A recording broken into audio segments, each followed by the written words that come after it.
Hi guys, 18 Dapper here and welcome to this match preview for Saturday's game in League 1, Rochdale versus Doncaster Rovers. Let's get the video started.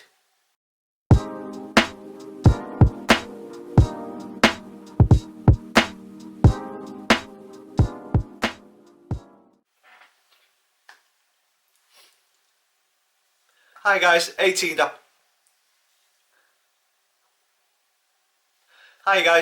Dapper here and welcome to this match preview for Saturday's game in League 1, Rochdale versus Doncaster Rovers. Let's get the video started.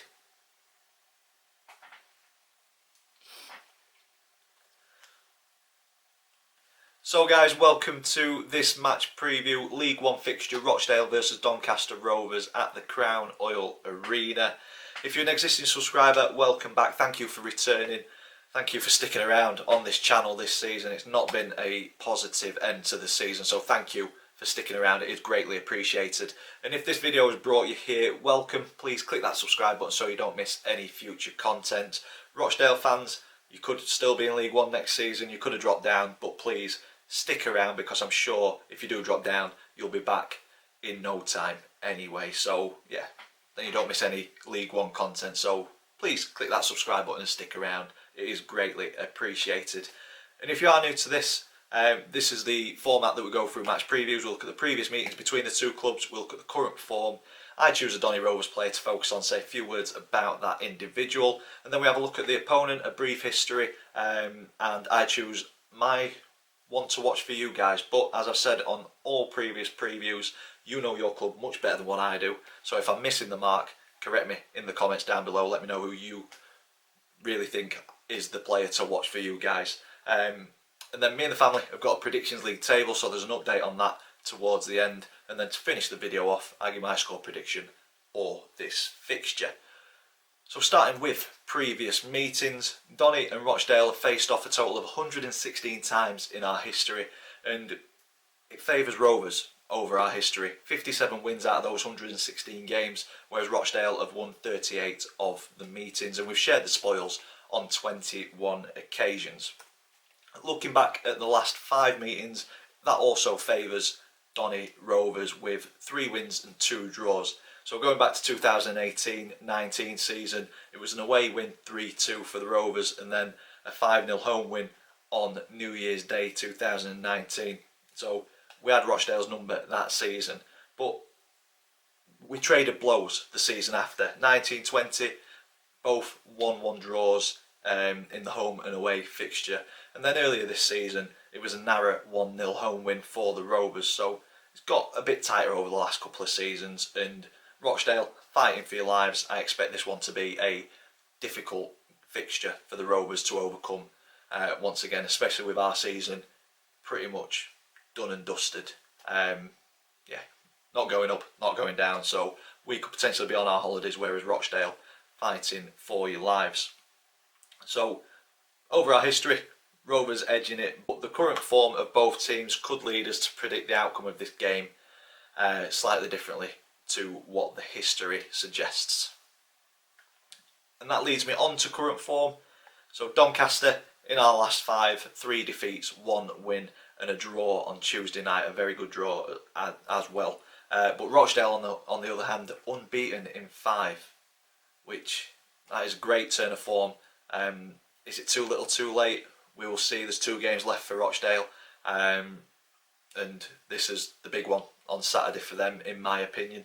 But over the last 5 games, 3 wins and 2 draws. So a tough season for Rochdale, as I've already mentioned. It's season fighting for the lives in League 1, fighting for survival with 2 games to go. And the picture for Rochdale is a draw or a win coupled with a Wigan defeat would see their survival hopes go to the final day of the season, as would a Rochdale win coupled with a Wigan draw. If both teams win, both teams lose, or both teams draw their fixture, that will officially relegate Rochdale. So that is the current picture. So Rochdale fans, you'll be hoping for either a draw or a win, with the Wigan result going your way as well. And for me, Rochdale mightily unlucky not to take all 3 points on Tuesday night from Wimbledon, conceding a very, very late equaliser in the 96th minute. And the 3-3 draw, it just shows the fight and desire that Rochdale are currently putting in to stay in League One. So it's going to be a tough game for the Rovers. But for me, it's all about playing for pride and to get as high up the table for the Rovers as possible after a shocking second half to the season. Chalk and cheese between the first half of the season and the second. We can debate all day long as to why the turning form has come. Ben Wyman leaving, Darren Moore leaving, appointing Andy Butler, you name it, we can go through it. And for me, I'm just looking forward to next season, getting whoever the manager is in place, rebuilding the squad and going again. But for me, these 3 games are very, very important to start getting Rovers fans back on side. And for me, we just want to see passion, commitment, desire. That's all we want to see. The result for me is secondary, and I think I speak for quite a few Rovers fans that the result is secondary. All we want to see is people, the players, putting the effort in that we expect. And if we get beat, we get beat. But I think the players that we've got, the ability that we've got within the squad, if the desire and commitment had been there for the second half of the season, we'd be talking about playoffs. And I think we'd be preparing for playoffs. I think we'd be signed, sealed and delivered within those spots. But it is what it is. The season went downhill. But on Tuesday night we saw signs of what the team are capable of, and that's the biggest frustration for me, that commitment and that desire has not been consistent enough for whatever reason. Either they're not playing for Andy or whatever it is, it's just not been there. And to fight back from 2-0 down, Peterborough fans celebrating that they were promoted. We're a bit of a bogey team for Peterborough, but we could have rolled over and died. I expected that at 2-0 down, but we didn't. We came out fighting in the second half, and I think we outplayed them in the second half. And as I say, it's frustrating because seeing that, it shows what might have been this season. So there is a bit of positivity, there is a bit of optimism there for next season. Get a squad built, and hopefully we can build something over the next season or two, but we will see. As I say, frustrations, or frustration is the overwhelming emotion at the end of the season, but we could be in a much worse position, like Rochdale, hoping for results going their way on top of producing the goods themselves. So yeah, can't have it both ways. Moving on to player focus, I have gone with John Taylor this week because he has signed a 3-year deal, and this for me is a sign of intent and I'm hoping a sign for the future of what Doncaster Rovers are wanting to do. It's been clear across social media that a lot of people don't like the short-term deals or however many loans we've had this season. I don't like that system as well because we're constantly rebuilding. I do like the loan market because we have unearthed some absolute gems in Tom Anderson, Ben Whiteman, Billy Sharp, had them all on loan. So I think there is chance of getting an absolute gem in the loan market, but I think you've got to use it much more stringently than what we have this season. I think we've brought too many in, and for me the loan players should add to a already well-rounded squad, and that's not what we've done for me over the last couple of years. So seeing John Taylor sign a 3-year deal, love to see it. We've missed him since his injury. I think the pace in the counter-attack has gone. So yeah, looking forward to John getting back up to full fitness and being in the squad. Alongside Jason Lakilo, who had a very good game, but I'd like to see a bit more consistency from him. One good game in 7 or 8 is not what I want to see. I want to see one bad game in 7 or 8. So yeah, if Jason Lakilo can get that consistency with John Taylor on the other side, we're potentially onto a very good attacking squad. So yeah, very happy to see John Taylor signing a 3-year deal and wishing him a speedy recovery from his injury that he sustained earlier in the season. Moving on to the opponent, Rochdale, founded in 1907 and currently managed by Brian Barry Murphy. Win rate of around 30%. It's not great, but Rochdale fans, is he the man to take you forward as a club? Let me know in the comments down below. If he's not, who would you rather see at the helm at Rochdale? For me, it's been a tough season for years. Would another manager have got better results consistently throughout the season? Maybe not. No disrespect, but I think the squad looked weak at the start of the season, and I'd say the position that you're currently in is a realistic position based on kind of the squad size and ability. As I say, you know your club much better than me. I may be speaking out of turn. Let me know in the comments down below.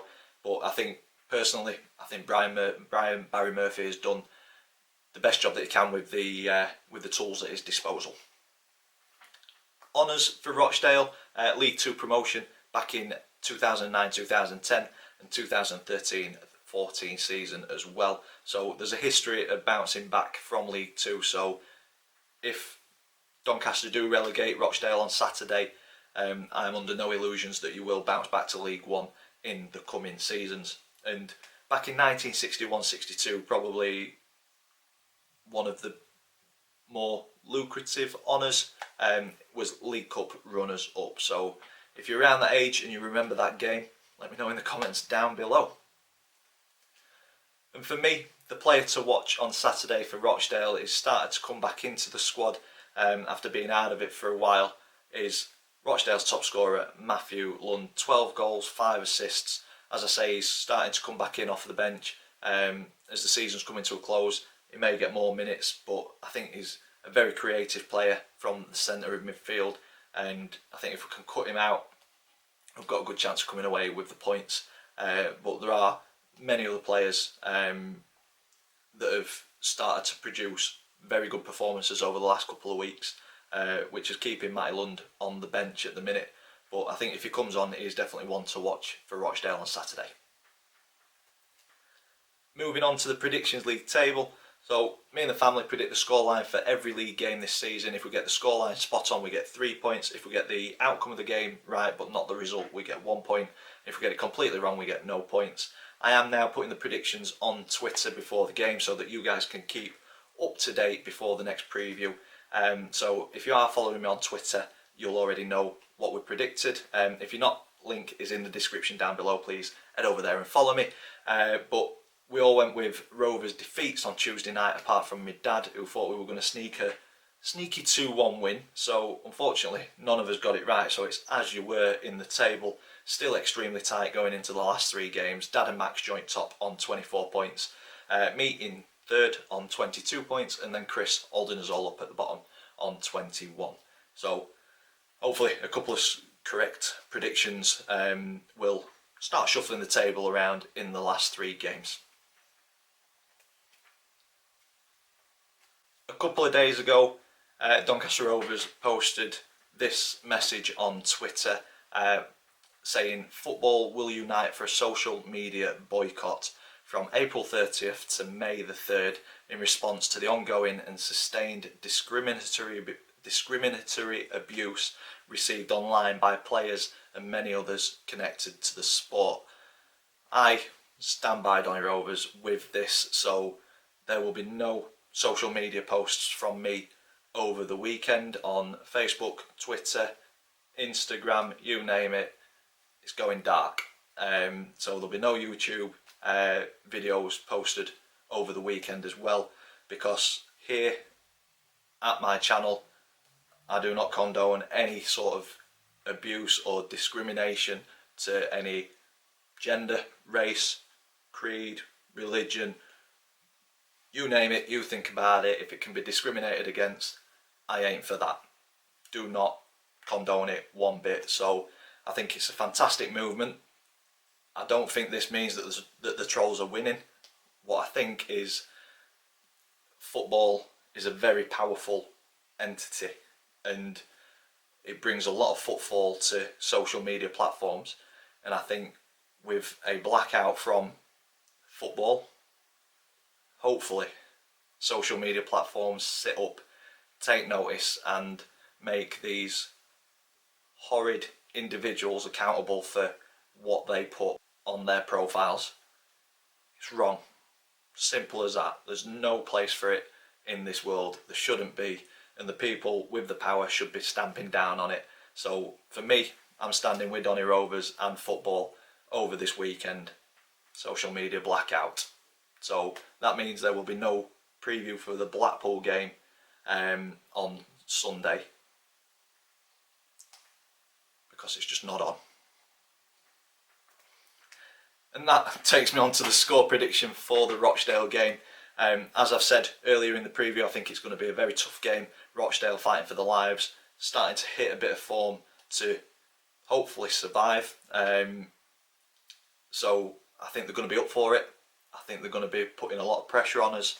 Potentially we're going to be on as holiday. I'd like to think that we're not. I'd like to think that we're trying to play for pride, as I've said. But I think Rochdale going to have the tails up. They've got to put absolutely everything out on the line to retain their League One status. So I'm going for a very narrow 2-1 defeat. I think Rochdale are going to do it. I think they're going to take it to the final game of the season, where it'll be either them or Wigan who drop out of League One. And that is it for this video. If you've enjoyed it, big thumbs up for us please. Comments in the section down below. If you haven't already, please click that subscribe button. As always, thank you for watching, and I will see you in the next one.